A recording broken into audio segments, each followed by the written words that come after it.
1967, Jimmy Hoffa began serving a 13-year prison sentence. It was the beginning of the end for the man who was called America's most powerful labor leader. Hoffa was pardoned 4 years later, but his troubles were far from over. On July 30th, 1975, he left home and disappeared without a trace.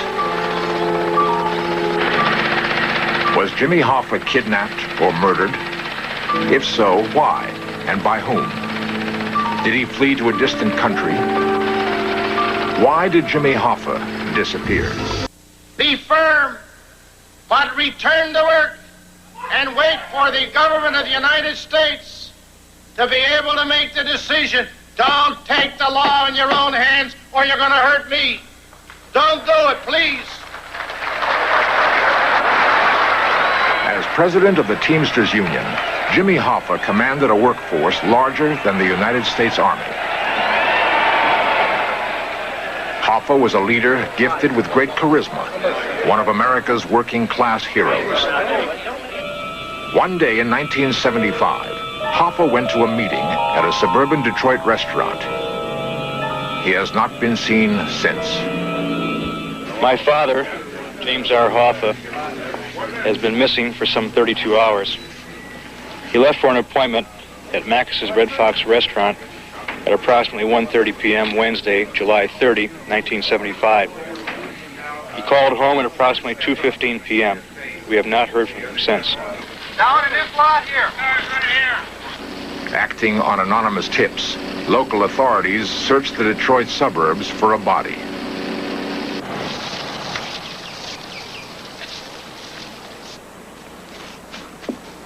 Jimmy Hoffa is still missing. He was a powerful man, president of the world's largest labor union. But powerful men make enemies. Who might have wanted Hoffa out of the way, and why? Is it conceivable that he was kidnapped for ransom, or that he deliberately dropped out of sight? The answer to the mystery of Jimmy Hoffa's disappearance might be found by tracing his spectacular rise to power. Violence was commonplace in the working world Jimmy Hoffa entered during the late 1920s.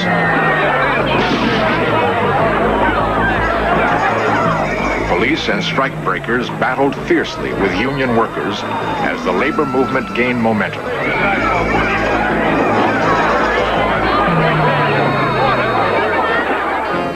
In his teens, Hoffa joined a small Detroit local in the Teamsters Union of Truckers and Warehousemen. As a fearless young organizer, he helped engineer dozens of strikes to improve working conditions. Truckers began hauling more and more of the nation's freight as our highway system expanded. The Teamsters grew into a powerful union.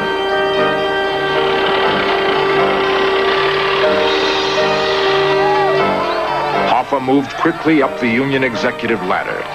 By the age of 33, he headed Local 299 in Detroit. 11 years later, in 1957, Hoffa ran for international president of the Teamsters. He gained support in locals all over the country by brilliant politicking. When the delegates were polled, Hoffa triumphed by a 3-to-1 margin.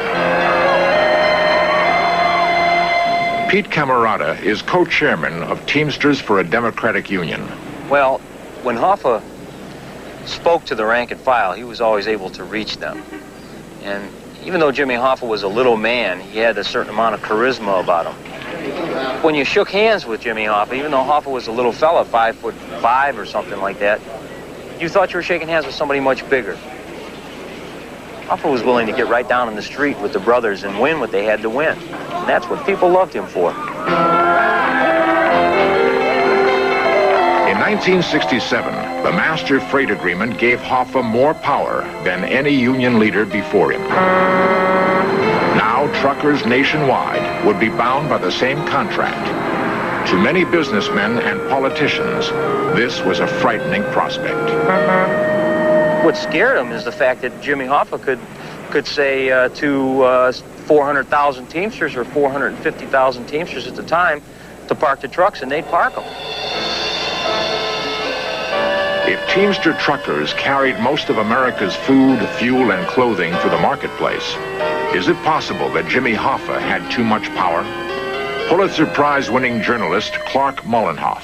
Jimmy Hoffa had more uncontrolled power than any other person in the United States, including the president. He was not accountable to anyone.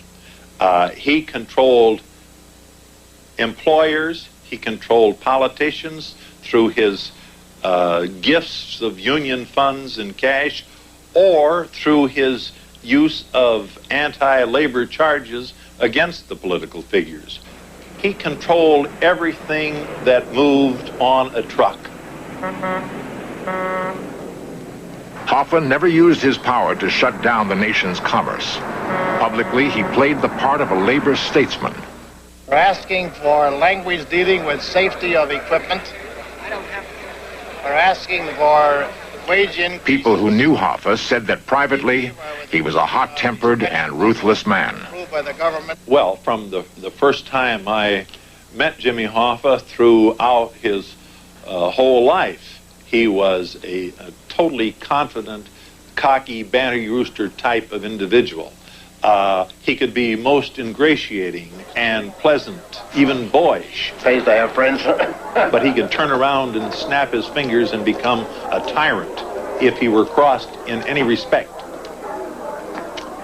To the rank and file, Hoffa was a powerful boss who won good contracts. Enemies, however, claimed he made deals with employers outside Detroit, allowing them to pay his Teamsters a substandard wage. Hoffa centralized Teamster power and took control of the huge Central States Pension Fund. He lent millions to build gambling casinos. An estimated $170 million of Teamster pension funds went into Las Vegas. There are also charges that Hoffa had ties to organized crime. From at least the mid-1940s, Jimmy Hoffa was dealing with organized crime figures in all parts of the country. He was using them to enforce his dictates on local labor leaders who were honest. He was also using them as a network for his own advancement and his own power. He put them in power in various unions from one end of the country to the other. The best answer in regards to hoodlums and what have you is the fact that every strike we have with employers who really want to fight, they revert to hiring hoodlums.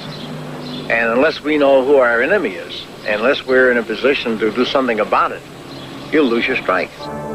But who controlled whom? What was the real relationship between Hoffa and men like New Jersey's Tony Provenzano? You've got people in Detroit, at least 15 who have police records. You've got Joey Glimko in Chicago. I say you're not tough enough to get rid of these people then. Well, I don't propose to You haven't moved tough. against any of them. I don't propose to act tough, and I will follow the Constitution of the International Union. I don't frighten too easy. Well, you're not and I don't intend to have the impression left, as been stated publicly, that I'm controlled by gangsters. I am not controlled by them. Mr. Hoffa, I'm certainly... From 1957 to 1963, attorney Robert Kennedy and his brother, Senator John Kennedy, feuded bitterly with Hoffa as the McClellan Committee probed labor crimes. When John Kennedy was elected president in 1960, he appointed his younger brother Attorney General. Bobby declared all-out war on organized crime. Hoffa was indicted for extortion, perjury, wiretapping, jury tampering, and pension fund embezzlement. Somehow, he managed to avoid conviction. Hoffa's bag of tricks included efforts to buy off sheriffs, prosecutors, congressmen, senators, governors, and he tried to influence cabinet officers, and he at least compromised them. He even tried to buy me off, and he came out just out of the blue sky and said, "Every man has his price, Clark. What's yours?" After 7 years of prosecution, Hoffa was convicted of jury tampering through the testimony of a disgruntled Teamster. Later, he was found guilty of embezzlement. In 1967, Hoffa surrendered to authorities to serve his term.